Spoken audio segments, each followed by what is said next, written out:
Argentina anunciou uma série de medidas para tentar conter a inflação. Lembra da inflação, não? Você não lembra, eu lembro, que é da minha geração. Entre elas, congelamento e tal, preço de produtos considerados essenciais, vai por aí afora. Mas será que esse plano do presidente Maurício Macri, lo hermano, né, vai ter um efeito positivo na economia?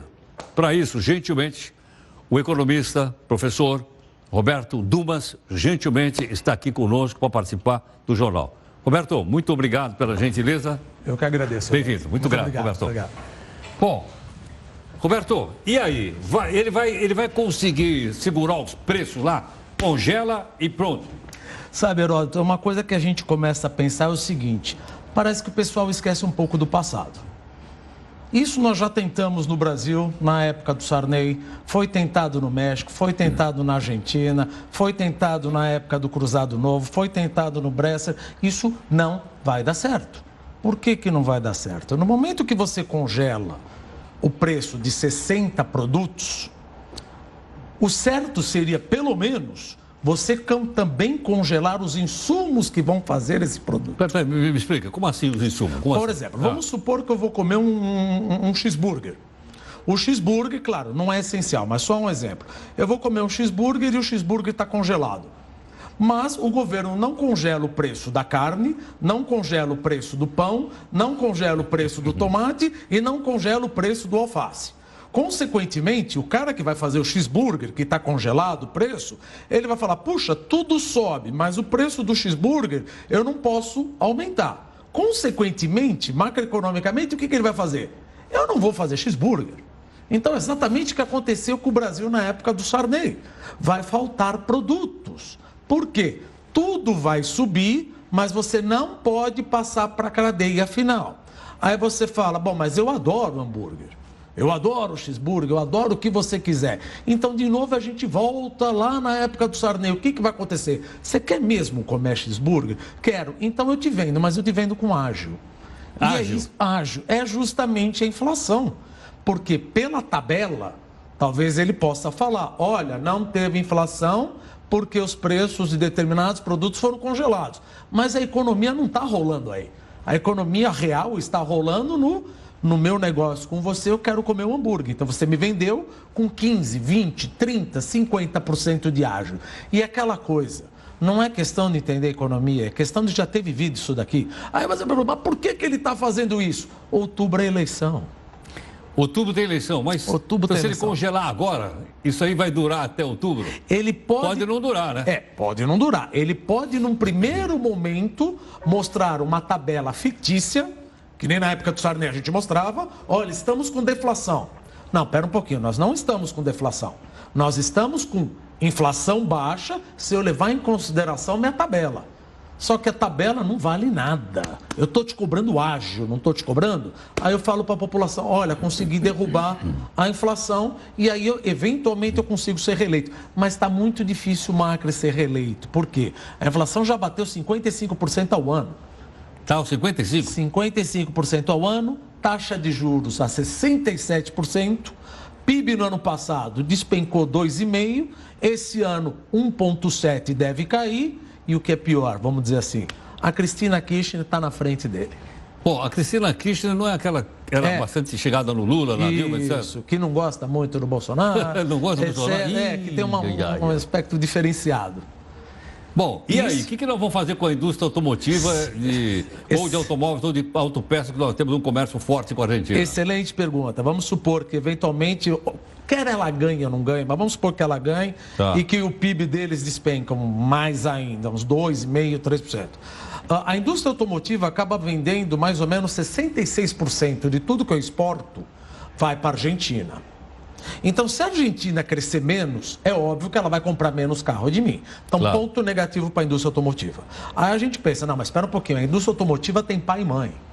Ela tem a Alemanha, ela tem Detroit, tem os Estados Unidos, tem a Itália. Não, tudo bem, eles se viram. Eles não vão morrer, eles sobrevivem. Coreia, China, etc. Claro. Agora, e a autopeças? 32% de tudo que eu exporto vai para a Argentina. Se o PIB da Argentina continuar caindo, eu vou vender para quem? Aí a gente pensa, não, pera um pouquinho. Quem mais compra autopeças do Brasil é a Argentina. Não, tira a Argentina. A Argentina parece que com macri ou sem macri, o PIB dela vai cair ano que vem. Tá bom. Então, o que sobrou para mim? Sobrou o México. Eu vendo mais ou menos 12 a 15% de tudo que eu exporto de autopeças vai para o México. Aí que vem outra parte ruim. Tem o NAFTA 2, que é United States, México, Canadá, que o Trump fez, o NAFTA 2. O problema do NAFTA 2, o Trump diz o seguinte: se você não fizer produtos com pelo menos mão de obra de 16 dólares a hora, não vai ficar livre de impostos. Ou seja, 16 dólares hora é o custo da mão de obra do norte-americano. 8 dólares hora é do mexicano. Tá, mexicano 8. 8. Tá, então se eu fizer um carro com custo de mão de obra de 8, ele vai ser mais barato do que 16. Sim, mas eu não posso vender para eles. Eles não vão aceitar. E não vão aceitar, então, porque vocês vão aceitar 16. Puxa vida, eu vou instalar aqui porque a mão de obra é mais barata. Acabou isso? Para vender para o México, acabou. Então, veja só o que pode acontecer com o setor de autopeças. O setor automotivo, a gente fala, ele acaba se virando. Tá. Mas o setor de autopeças, eu tenho a Argentina de um lado. Pelo menos, claro, tem o mercado doméstico. Assumindo que a gente aprove a reforma da Previdência, assumindo que não tenha greve dos caminhões e que a gente cresça 2% ano que vem, esse ano já está pensando em 1,3%, então pelo menos eu vou ter o mercado doméstico, porque o mercado externo para autopeças e setor automotivo está horrível. Vou te perguntar uma coisa, caso a oposição, no caso a presidente Cristina Kirchner venha a ser reeleita, o que vai acontecer com o Mercosul? O Mercosul, na realidade, ele não existe se a gente não estiver falando de Argentina e Brasil. E o governo atual já falou que não está muito preocupado com o Mercosul, principalmente com a Argentina, está muito mais preocupado em fazer negócios com os Estados Unidos. Entrando principalmente alguém que não é da verve política do atual governo, isso tende a se desmantelar mais ainda do que já está. Então, muito provavelmente, a gente botando aqui direto no mundo, quem apanha? Autopeças e o setor siderúrgico também. Isso se eu assumir mesmo que o setor doméstico vá bem. Se o setor doméstico, o mercado doméstico não for bem, aí não tem jeito para o mercado automobilístico. Fica aquela coisa. Para quem eu vendo é o México, não vai poder vender mais. Para quem eu vendo a Argentina, está despencando. Para quem eu vendo o mercado doméstico, meu PIB, eu vou vender para quem? Para a Lua. Quer dizer, com isso você vai fechar mais empresas e vai provocar mais desemprego. É possível. É possível. É possível. Ruim, hein? É. E aí, não é que isso é uma certeza. Claro. Mas se eu tiver que alocar uma probabilidade, a probabilidade, vamos supor, eu tenho 2 barcos. Uma probabilidade que vai dar tudo certo na Argentina ou que não vai dar certo na Argentina. Eu vou no barco que não vai dar certo na Argentina. Você não vai ganhar o título de cidadão argentino. Eu sou... Professor, obrigado. Viu? Muito obrigado, eu que agradeço. Muito obrigado. Tá aí, professor Roberto Thomas, economista e professor do... Depois que ele falou aqui, ele não vai ganhar nada, não vai dançar tango, não vai coisa nenhuma. Mas ficou muito claro, bastante claro, simples da gente poder entender. E você veja uma coisa interessante, como a economia sempre esteve ligada uma com a outra, lógico, né? Mas não tanto quanto agora.